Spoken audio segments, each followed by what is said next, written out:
Здравствуйте. У меня первый вопрос. Это Очень Зимарочин единственный вопрос Евмяк. к господину Мирзояну. Ուղղված Միրզոյանին, На региональном саммите, на региональных տարածաշրջանային սեմինարի ընթացքում Արևելյան Եվրոպայում ԵՄՏ սպաների հետ հանդիպման ժամանակ դուք ասացիք, որ անվտանգության գոյություն ունեցող ճարտարապետությունը արդյունավետ չէ։ Արդյոք մենք պիտի Երևանից այդ հայտարարության ֆորում կամ վերաձևակերպում ԱՊՀ երկրների Ռուսաստանի հետ համագործակցության եւ հնարավոր է արդյոք որ Երևանը փնտրելու է նոր ռազմավարական գործընկերներ, օրինակ Եվրոպայում։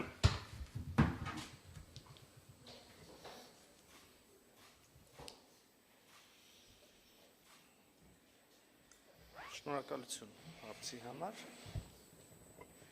Դուք մեջ բերեցիք իմ երեկվա խոսքերը, կարծում եմ ճիշտ կլիներ նաև փոխանցել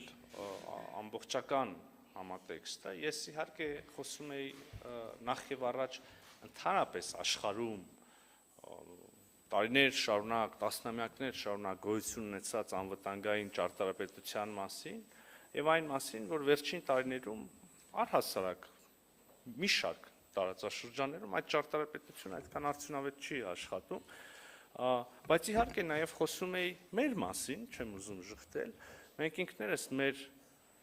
ոչ լավ փորձից տեսանք, որ այդ ճարտարապետությունը չի աշխատում, մենք ինքներս հարկադրված եղանք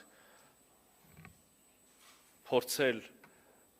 վերակազմավորել, վերաքննել կամ, չգիտեմ, կատարելագործել այդ անվտանգության համակարգը եւ այդ գործընթացը շարունակական է, մասնավորապես անդրադառնալով հարցին այն մասին, թե մենք արդյոք պատրաստվում ենք վերաֆորմատավորել մեր դաշնակցային հարաբերությունները Ռուսաստանի Դաշնության հետ, ուզում եմ շատ ուղիղ պատասխանել, ոչ,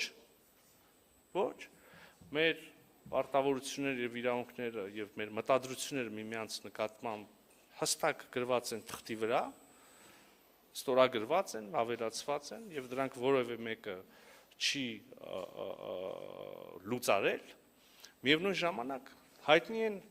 հայաստանյան կողմի մտահոգությունները այն մասին, որ նախատեսված միջոցառումները, մեխանիզմները ոչ անպայմանորեն միշտ եւ ոչ անպայմանորեն ամբողջությամբ կամ սահմանված կարգով աշխատել են, բայց սա բոլորովին այլ հարց է։ Այստեղ կարող ենք քննարկել սահմանված մեխանիզմների արդյունավետ գործարկման հարցը, բայց հարց այդ մեխանիզմների եւ ընդհանրապես հարաբերությունները վերաֆորմատավորելու մասին մեր օրակարգում չկա։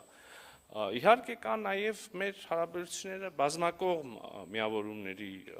շրջանակներում, օրինակ հավաքական անվտանգության պայմանագրի կազմակերպության, այստեղ եւս հայաստանյան կողմի մեկնաբանությունը, գնահատականը գաղտնիք չի, ես այսօր որևէ նոր հայտնագործություն չեմ անի, եթե ասեմ, որ մենք բավարարված չենք ՀԱՊԿ-ի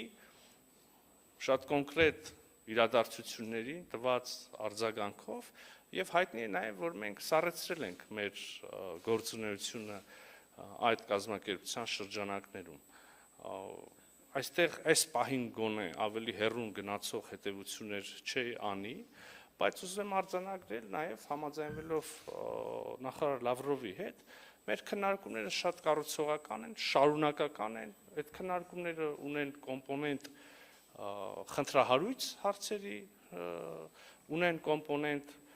դրական դինամիկա ունեցող հարցերի, առողջ գործընկերային հարաբերություններ եւ առողջ գործընկերային քննարկումներ։